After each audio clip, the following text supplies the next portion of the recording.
고린도 교회는 문제가 많은 교회였습니다. 물론 사람이 사는 곳에는 다 문제가 있습니다.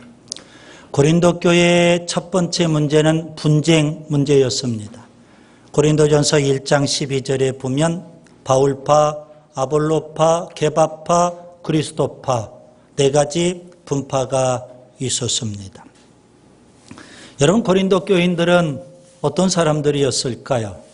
바울은 1장 26절에 아주 노골적으로 표현합니다. 한마디로 표현해서 그들은 별 볼 일 없는 사람들이었습니다. 세상적으로 자랑할 만한 것이 별로 없었던 사람들이었습니다. 바울의 표현대로 한다면 지혜 있는 자가 많지 않았고요.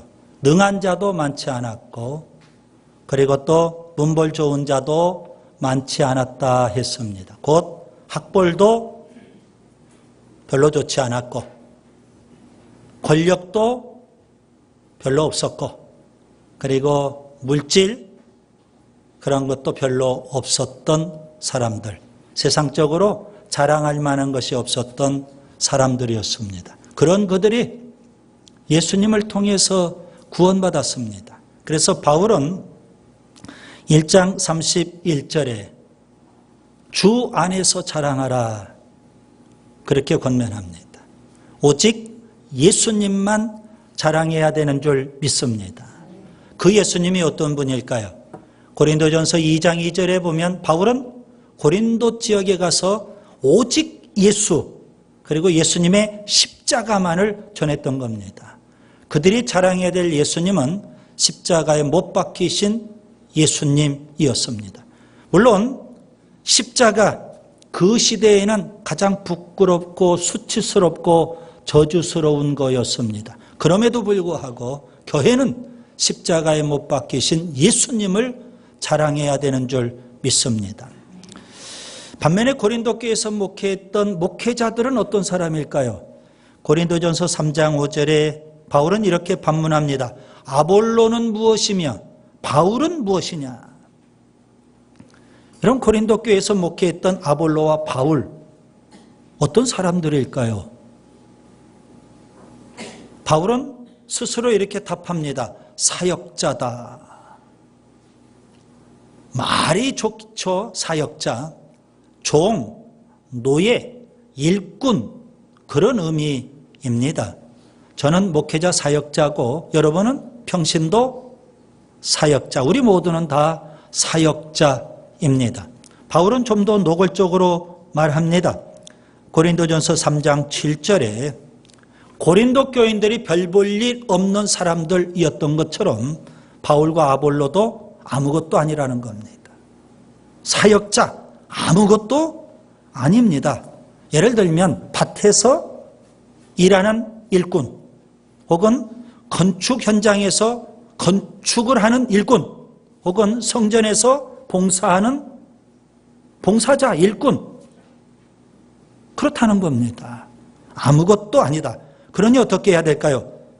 고린도전서 3장 21절에 보면 사람을 자랑하지 말라 그렇게 권면합니다. 지금 분쟁 문제에서 오직 예수님만 자랑하라 1장 31절에 말했던 바울은요 3장 21절에서는 사람을 자랑하지 말라, 거기에는 목회자를 자랑하지 마라 그런 의미까지도 포함이 되는 겁니다. 왜 목회자를 자랑하면 안 될까요? 아무것도 아니니까. 왜 우리가 자랑하면 안 될까요? 세상적인 것. 고린도 교인들 별 볼 일 없었으니까. 우리를 구원해 주신 예수님, 십자가에 못 박히신 예수님, 그분만 자랑하고 그분만 전해야 되는 줄 믿습니다. 그게 바로 교회예요. 오직 예수, 오직 십자가. 교회가 세상적인 것 자랑해가지고 뭐 하겠다는 겁니까? 교회가 사람을 의지하고 사람을 자랑해서 뭐 하겠다는 겁니까? 심지어 목회자 자랑해서 뭐 하겠다는 거예요, 여러분. 아무리 유명한 목사라 할지라도, 아무리 능력 있는 목사라 할지라도 목사 자랑하는 게 교회는 아닙니다. 여러분, 교회는 오직 예수님을 자랑하고 십자가에 못 박히신 그 예수님을 전하는 게 이게 바로 교회라는 겁니다. 여러분 기억하세요. 또 말씀드립니다. 저는 목회자 사역자, 여러분은 평신도 사역자, 우리 모두는 사역자예요. 아무것도 아니고 별 볼 일 없어요. 우리를 통해서 예수님만 높여지고 예수님만 전해지면 되는 거예요. 자, 그러면 오늘 고린도전서 4장에서는 무슨 말씀을 하고 있을까요? 바울은 오직 예수님만 자랑하자, 사람을 자랑하지 마라, 목회자마저도 자랑하지 마라, 이렇게 말씀을 했던 바울은 고린도전서 4장에서 이제 다른 측면에서 또 이야기를 하고 있습니다. 자, 목회자 아무것도 아니라는 겁니다. 이건 바울이 스스로 하는 고백이에요. 그렇다면 성도들은, 고린도 교인들은 바울과 아볼로 이런 목회자들을 어떻게 대하여야 될까요? 아무것도 아니니까 함부로 대해도 되냐 이겁니다. 오늘 교인들이 목회자를 어떻게 대해야 되는지 고린도전서 4장에서 우리가 배울 수 있습니다. 저는 4장을 세 단락으로 나누려고 합니다. 1절부터 5절까지 첫째, 함부로 판단하지 말라는 겁니다. 두 번째 단락 6절부터 13절까지 교만하지 말라는 겁니다. 그리고 세 번째 단락 14절부터 21절까지 목회자를 본받으라는 겁니다. 자, 먼저 첫 번째 단락입니다. 1절부터 5절까지 보세요. 함부로 목회자를 판단하면 안 됩니다. 1절에 보면 사람이 마땅히 우리를 그리스도의 일꾼이요 하나님의 비밀을 맡은 자로 여길지어다. 여러분 여기 일꾼, 이 말은 3장 5절에서 말하는 사역자, 그런 의미와 똑같습니다. 본래 일꾼이라는 이 단어는요, 어디에 쓰이는 단어였느냐 하면 좀 쉽게 이렇게 설명해 드릴 수 있겠습니다. 여러분 배너라든가 그 고대 로마 제국과 관련된 영화에서 보면 거대한 배가 있죠. 그 배를 항해하려면 선장이 필요하죠. 근데 선장만 가지고 안 되잖아요. 그 배가 오늘 우리 시대처럼 무슨 동력이 있는 거 아니니까 어떻게 배가 운행이 될 수 있을까요? 배 밑층에 보면 노를 젓는 노예들이 있었어요. 그들 손이라든가 발, 쇠고랑으로 딱 채워서 도망가지 못하게 하고, 배 밑층에는 노예들이 뭐 합니까? 노를 저어요, 노를. 그 노를 젓는 노예들을 가리키는 단어가 오늘 1절에서 말하는 일꾼입니다. 누가 그런 일꾼이라고요? 목회자가 마땅히 그렇게 그리스도의 일꾼으로 여겨라는 겁니다. 목회자를. 여기 맡은 자, 하나님의 비밀을 맡은 자, 맡은 자라는 이 단어는 청지기, 그런 의미입니다. 창세기에 보면 아브라함의 청지기가 있어요. 다메섹에 엘리에셀이라는 사람이 있죠. 창세기 15장 2절. 아주 충직한 그런 일꾼, 노예였습니다. 또 창세기 39장 4절에 보면 애굽의 보디발 장군이 있죠. 보디발 시위대장, 그의 가정총무가 바로 요셉이었습니다. 그 가정총무라는 말이 바로 청지기, 그런 의미가 됩니다. 동일하게 노예, 그런 의미가 됩니다. 그래서 사람들은, 교인들은 목회자를 마땅히 그리스도의 일꾼으로 하나님의 비밀을 맡은 자로 여기라는 겁니다. 그런데 여기에서 강조점은 그리스도 혹은 하나님, 거기에 강조점이 있는 겁니다. 여러분도 사역자고 저도 사역자인데, 여러분 우리가 누구의 일꾼이냐, 이게 참 중요해요. 누구의 일꾼이라고요? 예수 그리스도의 일꾼입니다. 여러분 일꾼, 고대 세계 표현대로 노예는 주인을 위해서 존재해요.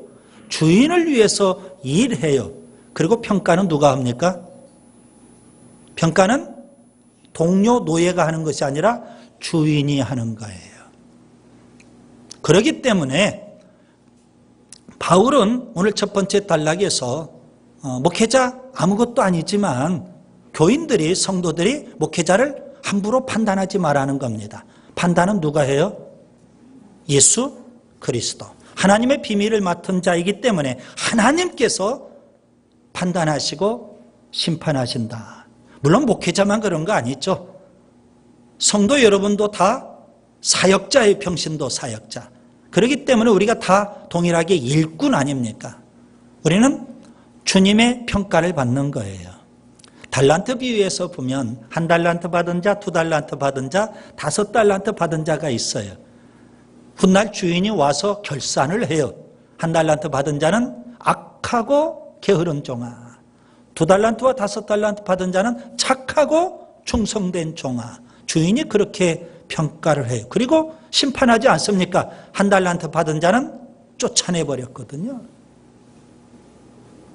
여러분, 일꾼의 사명은 뭘까요? 주어진 일 충성을 다하는 거예요. 그래서 본문 2절에 보면 맡은 자들에게 구할 것은 충성이니라. 그래요. 여러분, 저는 목회자 사역자니까 저에게 맡겨진 일 충성을 다하면 돼요. 여러분 평신도 사역자로서 여러분에게 맡겨진 일 충성을 다하면 돼요. 우리를 누가 평가해요? 주님께서 평가하세요. 언제요? 여러분 본문 5절에 보면 때가 이르기 전 곧 주께서 오시기까지. 언제요? 예수님 재림하실 때. 우리가 주님의 심판대 앞에 서서 우리가 사역자로서 그리스도의 일꾼으로서 하나님의 비밀을 맡은 자로서 얼마나 충성했는지 주님은 우리를 평가하시고 판단하시고 심판하신다는 겁니다. 그렇기 때문에 우리가 서로 판단하면 안 된다. 바울은 지금 그렇게 말씀하고 있어요.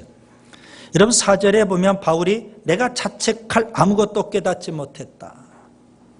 왜요? 그는 충성을 다했어요. 그렇기 때문에 본인 스스로 봐도 자책할 게 없다는 겁니다. 하물며 교인들이 나를 평가해서도 안 된다는 겁니다. 3절에 보면 너희에게나 다른 사람에게나 판단 맞는 것이 내게는 매우 작은 일이라. 사람들의 판단, 교인들의 평가, 거기에 나는 염두에 신경 쓰지 않겠다는 겁니다. 오히려 나는 일꾼이기 때문에 하나님 앞에서 충성을 다할 뿐이다. 그리고 그날에 내가 하나님으로부터 평가를 받고 심판을 받겠다. 그런 자세로 그는 충성을 다했던 거예요. 그래서 본인 스스로도 자책할 게 없을 정도로 충성했고 또 교인들이나 다른 사람들의 평가에 신경 쓰지도 않고 오히려 나는 하나님 평가에만 염두를 두고 충성을 다하겠다는 겁니다. 여러분 오늘 우리가 그런 자세로 사역자답게 일해야 되는 줄 믿습니다. 그리고 우리 스스로는 서로 너무 쉽게 판단해서도 안 된다는 사실입니다. 바울은 지금 성도들이 교인들이 목회자를 어떻게 대해야 되느냐 아무것도 아니지만 함부로 판단하지는 말자 그렇게 말씀하고 있어요. 그 다음에 두 번째 단락을 보세요. 6절부터 13절까지 교만하지 말라고 했습니다. 여러분 6절에 보면 나와 아볼로를 들어 본을 보였다. 여러분 고린도 교인들은 잘 알아요. 바울이 개척을 했잖아요. 개척자예요. 그리고 아볼로는 그 후임자예요. 그들이 어떻게 목회를 했는지 고린도 교인들은 너무 잘 알아요. 바울은 고린도전서 3장에서 이렇게 표현합니다. 3장 6절 나는 심었고 아볼로는 물을 주었다. 바울은 열심히 복음의 씨앗을 뿌렸어요. 그리고 아볼로는요. 그 복음의 씨앗이 잘 자랄 수 있도록 또 돌보아줬어요. 그래서 고린도 교회가 아름답게 성장해요. 자, 바울과 아볼로는 서로 대적한 게 아니에요. 서로 갈등을 빚은 게 아니었어요. 그들은 서로 협력했어요. 동역자예요.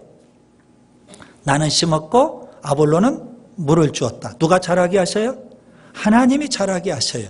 그래서 바울은 3장 9절에 우리는 하나님의 동역자들이라. 이렇게 서로 협력해서 하나님의 나라를 위해서 교회를 위해서 그들은 일해 왔다는 겁니다. 그런데 고린도 교회 안에 분쟁을 이야기하는 사람들 그들은요 6절 표현대로 한다면 기록된 말씀 밖으로 넘어갔어요. 하나님의 말씀은요 바울과 아볼로처럼 서로 협력하고 서로 동역하고 교회를 더 세워가고 하나님의 나라를 확장해 가라는 겁니다. 그런데 분쟁을 야기하는 고린도 교인 일부는 오히려 말씀을 어기는 거예요. 말씀을 벗어났어요. 그리고 서로 대적을 하고 갈등을 빚고 한쪽을 비난하고 욕하고 업신여기고 이런 일들이 벌어지게 된 겁니다. 왜 그랬을까요? 여러분 6절에 보니까 교만한 마음 때문에 그런 거예요. 그들의 교만함은 지금 어느 정도일까요? 8절에 보면 이미 배가 불렀고 이미 풍성하며 우리 없이도 이 말은 목회자도 없이도 이제 왕이 다 됐다는 겁니다. 그래요. 여러분 고린도 교회 안에 분쟁을 야기하는 자들은 그들은 이제 목회자도 필요 없어요. 목회자도 안중에 없어요. 이미 본인들이 최고예요. 그 정도로 이제 교만에 빠졌더라는 겁니다. 서로 갈등을 빚고 싸우다 보니까 상대방을 업신여기고 상대방을 비난하고 욕하고 그게 도를 지나치니까 이제 목회자도 안중에도 없고 우리가 최고다는 거예요. 교회 안에도 그런 성도들이 가끔은 있죠. 본인은 다 된 걸로 착각을 해요.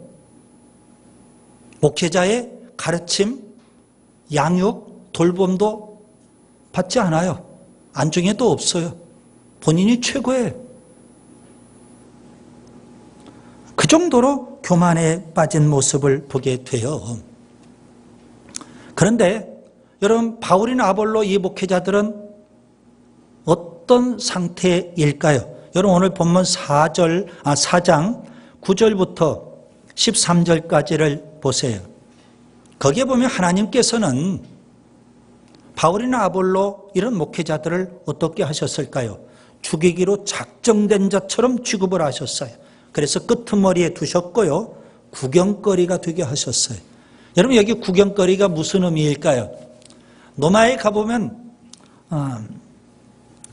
콜로세움 원형 경기장이 있어요. 거기에서는 물론 경주 그런 것도 있지만 사람들의 볼거리를 위해서 구경거리를 위해서 죄인들을 그 안에 놓고 그러면서 야수 사자라든가 짐승을 투입을 해요.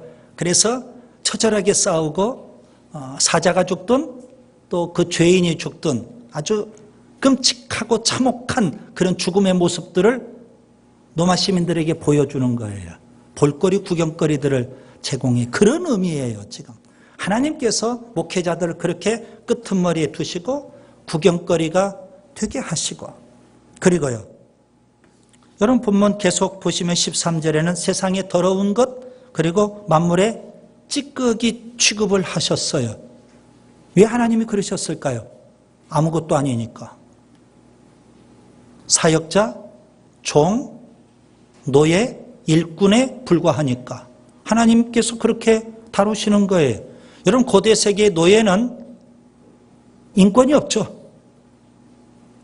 사람 취급 받을 수가 없죠. 주인 맘대로예요. 주인 대신 하나님께서 지금 목회자들을 그렇게 다루신다는 겁니다. 왜 하나님은 그렇게 다루실까요? 철저히 우리를 죽이는 거예요. 그래야만 뭐하니까? 예수님만 드러나게 되고 예수님만 높여지게 되고 예수님만 자랑하게 되고 예수님만 전하게 되니까. 하나님께서 철저하게 자기를 죽이라는 거예요. 그런데 일부 분쟁을 이야기하는 고린도 교인들은요, 오히려 분쟁 그 문제 때문에 교만해져 가지고 본인이 이제 뭐가 됐어요? 다 왕이 된 거예요. 본인은 이제 최고의 신앙인 다 돼버렸어요. 목회자도 없어요. 너무 대조가 되는 모습을 우리가 볼 수가 있죠. 여러분 우리가 어떻게 하면 예수님만 자랑할 수 있을까요? 나를 철저히 죽여야 돼요. 우리가 자꾸 세상적인 것 자랑하고 사람을 의지하고 사람을 자랑하고 그것은 그만큼 우리가 죽지 못했다는 거예요. 주님께서는 우리를 끄트머리에 두시기도 하고 구경거리가 되게 하기도 하시고 우리를 만물의 찌꺼기 취급을 하시기도 해요. 철저히 우리를 죽이라는 거예요. 누구 때문에? 여러분 10절에 보면 그리스도 때문에. 여러분 예수님 때문에 우리가 죽어야만 예수님이 사시는 거예요. 아멘. 그런데 우리가 죽지 않으니까 예수님은 자꾸 우리 속에 질식해요. 그러니 어떻게 우리가 예수님을 드러내고 예수님을 자랑하고 예수님을 높일 수 있겠어요?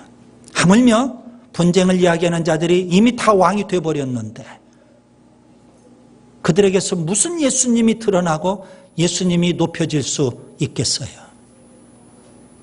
여러분, 교인들이 목회자를 어떻게 대해야 될까요? 교만하면 안 된다는 겁니다.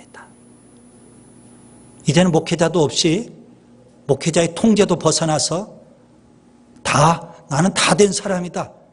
그렇게 교만하면 안 된다고 바울은 우리에게 말씀하고 있어요. 꼭 기억하세요. 내가 죽어야만 예수님이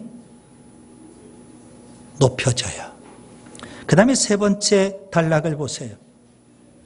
14절부터 21절 목회자를 본받으라는 겁니다. 바울은 고린도 지역에 가서 복음을 전했어요. 그 복음을 통해서 고린도 교인들이 거듭나서 구원받게 됐어요. 영적인 자녀가 된 거예요. 그래서 바울은 부모의 심정으로 자녀들에게 권면하고 있는 거예요. 여러분 육신적으로도 보면 자녀는 부모님 닮게 돼 있어요. 영적으로도 똑같아요. 성도들은 목회자 닮아야 돼요. 닮게 돼 있어요. 그래서 바울은 영적 부모와 같은 목회자를 본받으라 그렇게 요구하고 있어요. 직접적으로 그렇게 요구할 뿐 아니라 여러분 16절이죠. 17절에 보면 디모데를 또 보내서 권면하고 있는 거예요. 디모데는 어떤 사람일까요? 바울의 영적 아들과 같죠. 그는 바울 곁에서 일거수일투족을 다 지켜본 사람이에요. 바울의 행사, 여러분 그 행사라는 표현이 오늘 17절에 언급되어 있어요. 나의 행사. 바울의 행사를 누가 할까요? 디모데가 다 잘 알아요. 옆에서 다 지켜봤거든요. 그래서 디모데가 가서 이제 고린도 교인들에게 바울은 이렇게 살았다. 이렇게 사역을 했다. 이제 상기시켜 주는 거예요. 바울이 오늘 20절과 21절에 하나님의 나라는 말에 있지 않고 능력에 있다. 그래서 내가 고린도 교회에 가서 지금 분쟁을 이야기하는 자들, 그들은 말뿐인데 그들의 능력을 좀 알아봐야 되겠다. 그렇게 말하고 있어요. 여러분 하나님의 나라는 말에 있지 않습니다. 능력에 있습니다. 여러분 신앙생활은 말로 되는 게 아닙니다. 근데 고린도 교인들의 분쟁을 일으키는 자들은 말로만 신앙생활을 해요. 본인은 다 됐다고 생각해요. 왕노릇하듯. 말은 천상유수예요. 대단한 신앙인 같아요. 그런데 정말 중요한 건 뭐라고요? 능력이에요. 여러분 바울의 능력은 뭘까요? 바울은 오직 예수.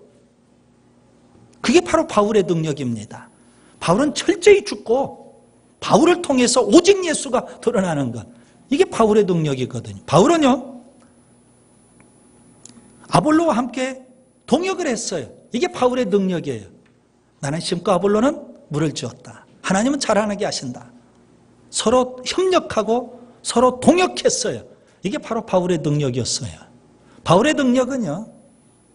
일꾼으로서 그가 충성을 다했어요. 하나님만 바라보고 하나님 앞에 가서 내가 평가를 받고 심판을 받는다. 그런 의식을 갖고 사람이 뭐라고 하든 거기에 연연해하지 않았어요. 하나님 앞에 내가 심판을 받는다. 그런 자세로 그는 일꾼으로서 충성을 다했던 거예요. 그것이 바로 바울의 능력이거든요. 여러분 신앙생활은 말로만 하지 마시고 바울처럼 오직 예수님만, 나를 통해서 오직 예수님만 드러나면 좋겠어요. 그리고 우리 모두가 다 분쟁 갈등을 빚는 것이 아니라 서로 협력해서 동역해서 교회를 세워가고 하나님을 세워갔으면 좋겠어요. 그리고 하나님 의식만 갖고 우리가 죽도록 충성하면 좋겠어요. 이것이 바로 오늘 우리의 능력이 되어야 하는 줄 믿습니다. 여러분, 우리가 서로 협력해서 충성한다는 것 대단히 중요해요.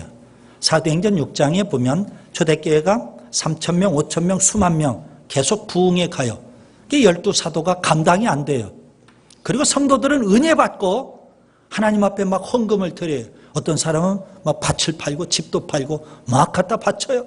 교회 안에 가난한 이웃들이 없도록 서로 도와주자. 사랑이 풍성하고 은혜가 넘치니까 헌금이 많이 들어오고, 그는 12사도가 구제하는 일에 막 매달리게 됐어요. 그러다 보니까 분쟁, 원망, 교회 안에 그런 일들이 벌어지게 돼요. 그때 베드로사가 아차 깨달았어요. 그리고 교인들을 불러 모아놓고, 이 구제 사역은 여러분들이 뽑은 7명의 일꾼들을 세워서 그 일을 감당합시다. 우리는 말씀 사역에 힘써야 되겠습니다. 목회자로서 말씀 사역에 힘쓰고, 그리고 성도들은 구제 사역에 힘쓰고, 동일하게 사역이라고 표현을 해요. 우리가 다 주님의 일꾼으로서 사역하는 거예요. 그렇게 서로 협력해서 사역을 했더니 여러분, 초대교회가 어떻게 됐을까요? 사도행전 6장 7절에 보면 하나님의 말씀이 점점 왕성하여 제자의 수가 더 심히 많아지고 허다한 제사장의 무리도 이 도에 복종하니라. 심지어 유대교의 골수라고 하는 제사장들마저도 교회로 들어오게 됐더라는 겁니다. 여러분, 서로 협력해서 이렇게 교회를 세워가고 하나님의 나라를 세워가야 되는 거 아닙니까? 여러분, 그런데 고린도 교회는 분쟁 때문에 서로 갈등을 빚고 상대방을 죽여야만 내가 왕이 되는 거예요. 그러고는 목회자도 없어요. 그렇게 본인을 내세우니까 예수님도 없어요. 여러분, 말은 번지르한데 거기에는 능력이 없더라는 겁니다. 자, 이제 말씀을 좀 정리합니다. 고린도 교인들 별 볼 일 없는 사람들이었어요. 거기에서 목회하고 있었던 바울과 아볼로 아무것도 아니었어요. 목회자, 사역자, 평신도 사역자, 사역자에 불과해요. 오늘 본문 1절에 있는 대로 그리스도의 일꾼에 불과하다는 겁니다. 그렇다면 여러분, 교인들은 목회자를 어떻게 대해야 될 거냐? 함부로 판단하지 말라는 겁니다. 목회자도 없이 교만해서는 안 된다는 겁니다. 오히려 목회자를 잘 본받고 따르라는 겁니다. 그래서 교회가 분쟁 없이 든든히 서가고 하나님의 영광을 드러내고 예수님만 자랑하고 예수님만 전하는 공동체가 되어야 하는 줄 믿습니다.